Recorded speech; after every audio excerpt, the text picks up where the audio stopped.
Hi, friends. So glad you are tuning in. I don't know what time it is. So, good morning if it's morning time. Good afternoon if it's afternoon time. Good evening if it's even evening time. My name is Olivia Brown, but you can call me Liv, and welcome to Live Abundantly. Y'all, I'm gonna record a theme song because what? It's just time. You just need one.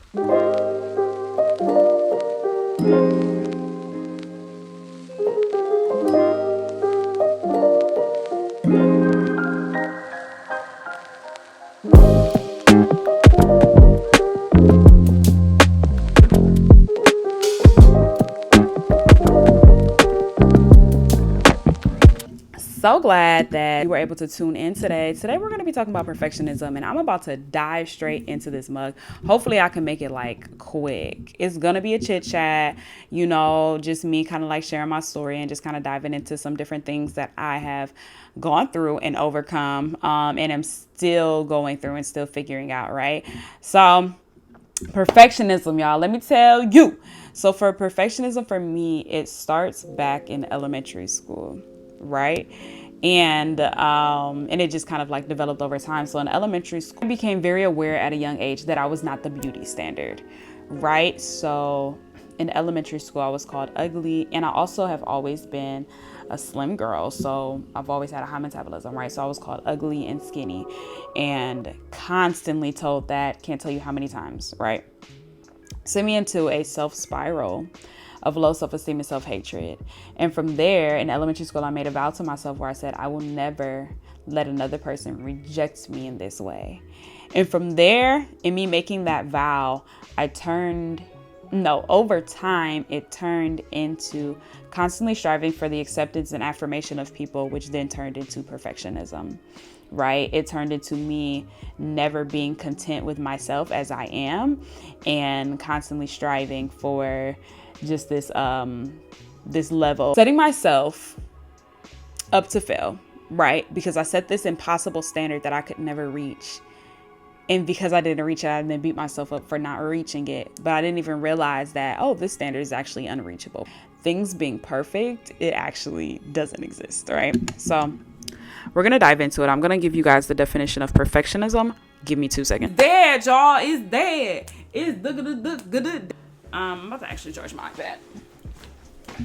So perfectionism is refusal to accept any standard short of perfection. Oh my goodness. I don't like the fact that they use perfection in the definition for perfectionism, but literally that's what it is, right? It's setting yourself up to it's setting up this impossible standard that you can never reach because it doesn't actually exist. And then it is constantly looking at how you failed to reach the standard, and then it sends you into a narrative of beating yourself up and I'm not good enough and I failed, right? It sends you into this failure narrative. Right? And so for me, it started in elementary school, and from experiencing just traumatizing moments where I was just made very aware from my peers that I was not beautiful, that I was not the beauty standard. It then sent me into this spiral, right? It tarnished my view of self-worth and sent me into this spiral of constantly striving to be that, right? Of constantly striving to never feel that way again. And so then it eventually turned into people pleasing, which turned into whatever I have to do to reach this standard of acceptance and love and perfection. That's what I'm going to do. And the thing is, it's just not real. So it translates over as a creative because it causes me to constantly look at my craft and then judge it to this standard that is actually not real. And so then while everyone else might be able to look at what I produce as a creative, so I sing, I'm laughing because it's just so crazy because people will be like, oh my gosh, Liv, you have a beautiful voice. But for me, I can't listen to any recording. I can't listen to myself sing. I can't listen to, anything, because I will listen to it over and over again until I find everything wrong with it, until I hate it. That's why I laugh. And I know that there are some singers out there. So let me actually put a quick pause. So if this is something that you feel like you struggle with perfectionism, or if this is something that you believe someone can relate to and it can also help someone, please send this to a friend, because I believe that we experience freedom when people shine a light on the things we want to keep in the darkness.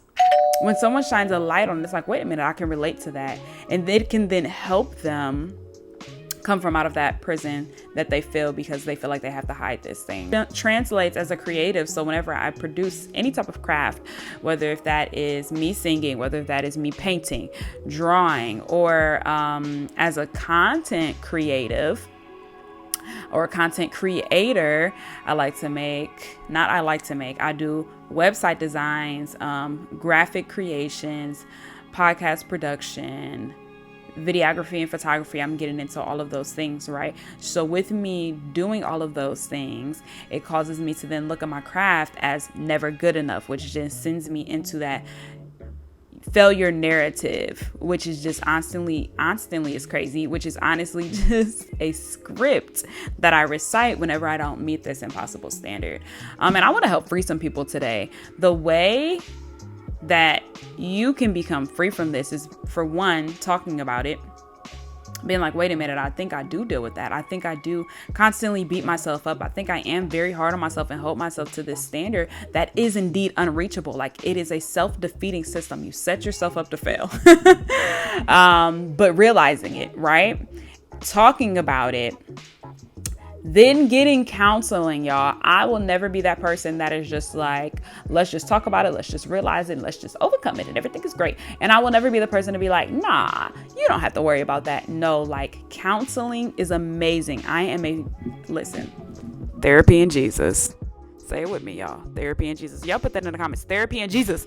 Therapy and Jesus. The Lord has equipped these people to understand the mind, right? So there are certain things, patterns that are formed in your mind that come from trauma that then causes you to act in a certain way. But it only happened after that trauma settled in your mind. Your brain came to a resolve. I have to respond this way when something like this happens, when I feel threatened, when I feel insecure, when I feel rejected. But that pattern just formed because of trauma, right? And so therapy helps us understand that. It also gives us practical tools to undo that, to unravel what happened in our life story that causes us to be the way we are. And I just believe counseling and therapy is a beautiful thing. So that was just my sidebar. Check the links in the description for counseling services that I found, right, that are available via the intraweb. So yes, that is something that can translate to creatives, because as creatives, we can tend to be internal perfectionists. We can set ourselves up for failure because of the fact that we are constantly looking for flaws. When you constantly look for flaws, because that's what perfectionism does, right? It says, and it sees and identifies everything that went wrong, everything that went bad, every way that you failed, right? And if you're constantly looking for that, it will cause you to be in a repetitive cycle that is unhealthy to yourself. And I want to free you from that. One of the things that I realized that helps for me, in addition to counseling, is putting gratitude into a constant practice of my life. So perfectionism looks at everything that you didn't accomplish, everything that you did wrong, everything that is below this standard of perfection, and you beat yourself up for it, right? And constantly taunts you for it, right? So for example, let's say I have a to-do list. I got a bunch of stuff that I got to accomplish because I got to get ready for whatever. And so I have this whole to-do list of all these things I want to accomplish, right? Already you set yourself up for failure because you put 20 things on your to-do list and you know you're not about to do those in those 20 hours of the day. Come on now. But let's say you did narrow down your to-do list to 10 things. You narrow it down, but you are still, so you narrow down. And so let's say you do 7 of those 10 things. Perfectionism says, oh my gosh, you missed the mark. You missed the standard. You didn't do everything. You are a failure. You didn't do all of this stuff. You failed. You failed. You failed. You failed. Look at those things that you didn't accomplish. Look at those things that you didn't do. Like, it looks at everything that is wrong and magnifies that, right? But the way that you can remedy that is putting gratitude in a constant practice of your life, because gratitude just celebrates the little things. It celebrates the things that went well and even the things that went bad. Why can you celebrate the things that went bad? Because you can learn from it. So what gratitude says is, I am so glad and so grateful, and I'm going to celebrate myself for these 7 things that I accomplished. And I'm also going to celebrate myself for learning to say no and resting, even if it wasn't intentional, when it comes to these other 3 things that I just didn't get to. It is okay that I just didn't get to them, because maybe I just needed to rest. Maybe I just needed to reset. Maybe I just needed to pause. Maybe I just needed to put it on the calendar for tomorrow, and that's okay. That doesn't mean we're just going to keep putting stuff off and off and off and off and off. Hear what I'm saying, right? Hear my heart. So I'm not saying just put things off. I'm saying what gratitude does is it celebrates what it is that you did accomplish. It celebrates what it is that you did learn. And it also celebrates the law. I learned that maybe I shouldn't put 20 things on my to-do list. Like, maybe I should just narrow down. Maybe if I do this, then I'm probably not going to get it done, and I'm going to be more than likely to be disappointed with myself, right? So constantly putting that into practice can remediate perfectionism.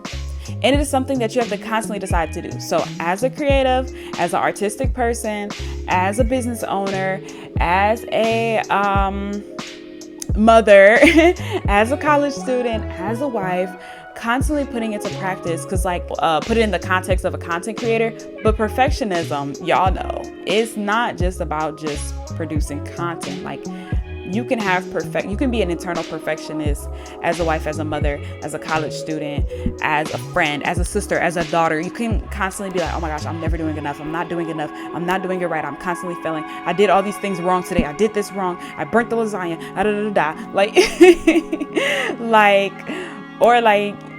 As a college student, like, oh my gosh, I was a little bit late to this class today, even though I was on time for the rest of my classes. I was late to this one or whatever. Like, it just looks at everything that's wrong. And the way that you can over time begin to undo that eternal perfectionist mindset is by practicing celebrating the now, celebrating the wins, celebrating your moment to moment. You will find yourself in a place of resting and not striving for perfectionism from an unhealthy place. It is okay to strive to become better. We always want to become better versions of ourselves. We never want to be complacent. We never want to be stuck. Sorry, I was talking really fast just then. We always want to strive to become better. Gratitude tells you that even when you don't, you can still celebrate what you did. So even when you don't completely accomplish everything on the list, or even when you don't make it on time to all your classes, or even when you don't feel adequate as a wife, a husband, a mother, a daughter, a friend, it tells you to celebrate when you did. It commands you to celebrate. It commands you to speak kindly to yourself. Be kind to yourself. Be kind to yourself. So I just wanted to encourage you, if this is something that you deal with as an internal perfectionist in any realm of life, right? It doesn't just translate to just content creators. I want to encourage you. I don't know who you are, where you are in life, what it is that you're doing, but you're doing great. No, things have not been perfect. They will never be. And that is okay. Celebrate the little wins. Put into practice celebrating the little miracles, and you will find yourself speaking kindly to yourself. You will find yourself with a better, healthy perspective of who you are, and more content, right? Than when you were just looking at everything that you didn't do right. So hopefully this encouraged you. Please let me know. Say that, hey, this really encouraged me in the comments. If it did, I'm going to try to do more chit chats like this. If this is something that you like, if you kind of like a style of diving into a topic and kind of like seeing where the conversation flows and goes, then let's do it. I got some exciting stuff coming up that I cannot wait to share with you. But yes, make sure you follow me on all my social media platforms. They will be linked in the description box below. And I will also have them popping up on the screen somewhere right here. But this has been your girl Liv. Thank you so much for joining the living room. I love that. Thank you so much for joining the living room. My name is Olivia Brown, but you can call me Liv, and let's live abundantly. Was I recording? What if I wasn't Jesus?